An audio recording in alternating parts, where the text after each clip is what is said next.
नमस्कार दोस्तों, मेरा नाम है विमल सिंह बालाजी। स्टडी अड्डा में आप सभी का स्वागत है। बिहार शिक्षक भर्ती से संबंधित 1 अक्टूबर 2023 से 10 अक्टूबर 2023 तक आपको मौका दिया गया है कि आप अपनी ओएमआर सीट जो है वो डाउनलोड कर सकते हैं।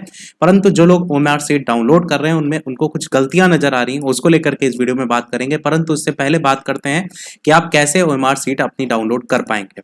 तो सबसे पहले आप जाएंगे डैशबोर्ड पर, जहां से आपने एडमिट कार्ड और या आंसर की ये सारी चीजें, आंसर की तो वैसे ऑफिशियल वेबसाइट पर आ गई थी, परंतु एडमिट कार्ड के अलावा करेक्शन वगैरह ये सारी चीज़ें आपने की हैं। वहीं से आप लॉगिन करेंगे बीपीएससी की ऑफिशियल वेबसाइट पर जा करके। जब आप लॉगिन करेंगे तो इस तरीके से पूरा पेज खुल करके आ जाएगा। इसमें आप यहाँ पर साइड में देखेंगे क्लिक टू डाउनलोड और ऊपर लिखा है डाउनलोड OMR। यहाँ से जिन लोगों ने आंसर टिक किए भी थे, यानी जो आपने क्वेश्चन पेपर दिया था उस पर यदि आपने टिक किया भी है, आपके सारे पता है आपको आपने क्या आंसर लगाए थे, उसके बावजूद भी आपको डाउनलोड अवश्य करना चाहिए। क्योंकि कई ऐसे अभ्यर्थी हैं जिनके द्वारा ये डाउनलोड करने के बाद उनको पता चल रहा है कि उन्होंने ओएमआर सीट में कोई चीज भरने में छोड़ दी है। तो इस प्रकार की गलतियों को आप जरूर देख लें। ये मत सोचिएगा कि केवल और केवल हम तो मिला ही चुके हैं, हमारे इतने आंसर आ रहे हैं तो डाउनलोड करने की क्या जरूरत है। तो डाउनलोड अवश्य कर लीजिएगा। जैसे ही क्लिक टू डाउनलोड पर क्लिक करेंगे इस तरीके से आपका यहाँ पर पेज खुल करके आ जाएगा, जहां पर आपकी डिटेल भरी होगी। यहाँ पर आपको टिक लगाना है मैंने पढ़ लिया करके, और यहाँ पर आपको ये कैप्चा कोड जो आ रहा है वो फिल करना है, और नीचे आपका डाउनलोड OMR पर क्लिक करना है। जैसे आप इस पर क्लिक करेंगे आपकी OMR सीट डाउनलोड हो जाएगी। अब बात करते हैं OMR सीट डाउनलोड होने के बाद जो आपने थंबनेल पर देखा था गलती को लेकर के। जैसे आप ये एक OMR सीट देख पा रहे हैं, जिसमें आप यहाँ पर देखेंगे तो OMR सीट में जो आपकी प्रश्न पुस्तिका श्रृंखला है उसको भरा ही नहीं गया है।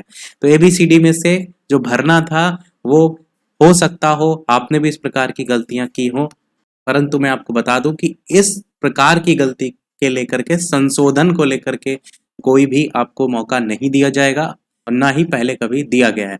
परंतु ये है कि अगर इस प्रकार की गलती बहुत से ज्यादा अभ्यर्थियों ने की है तो आपके पास केवल इतना ही मौका है कि आप बीपीएससी के जो चेयरमैन हैं उनको ज्यादा से ज्यादा ट्वीट करके अपनी इस जो गलती है उसको एक ना एक सुधारने का मौका, या कह सकते हैं कि एक ये भी आधार बन सकता है। साइड में आप देखेंगे तो OMR सीट सीरियल नंबर लिखा रहता है, तो ये भी आप एक बात को आधार बना करके रिक्वेस्ट कर सकते हैं कि OMR seat request serial number लिखा हुआ है तो कृपया करके जो हमारी OMR सीट की कॉपी चेक की जाए तो उसको अमान्य करार ना दिया जाए। इस तरीके से आप रिक्वेस्ट कर सकते हैं बीपीएससी के चेयरमैन को ट्विटर पर, क्योंकि ट्विटर पर ही वो ज़्यादातर एक्टिव रहते हैं।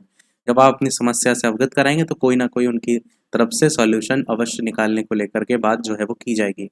बाकी इसका कोई भी सॉल्यूशन का आधार नहीं है, क्योंकि ये सारी चीज़ें आपने फिल की हैं, गोला भरा है। तो अगर संशोधन की बात होती है तो संशोधन में कोई भी वो पॉइंट को संशोधन करने का मौका दिया जाता है जहां पर आपको कोई चीज़ भरनी होती है। जैसे आपने देखा कि आप जो भी डिटेल आपने फॉर्म भरते समय भरी उसको संशोधन करने का मौका मिला आपको। इसके अलावा जो भी डॉक्यूमेंट आपने अपलोड किए थे उसको संशोधन करने का मौका मिला।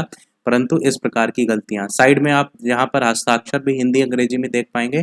तो कई अभ्यर्थी ऐसे भी हो सकते हैं जिन्होंने हिंदी में हस्ताक्षर जहां पर करने वहां इंग्लिश में कर दिए हो। तो इस प्रकार की गलतियों को आप एक बार अवश्य देख लीजिएगा। कई बार ऐसा भी होता है ना कि हमने तो सोच लिया कि सारी चीज़ें सही हैं, फिर जब आंसर यानी जब आपका रिजल्ट आता है तब आप देखते हैं कि उसमें OMR अमान्य करके OMR सीट लिख दिया जाता है। तो इस प्रकार आपको पहले से जानकारी जो है वो होना आवश्यक है। तो यही था हमारे इस अपडेट में। वीडियो लाइक से सब्सक्राइब अवश्य कीजिएगा। मिलते हैं अगले अपडेट में, तब तक के लिए नमस्कार, जय हिंद।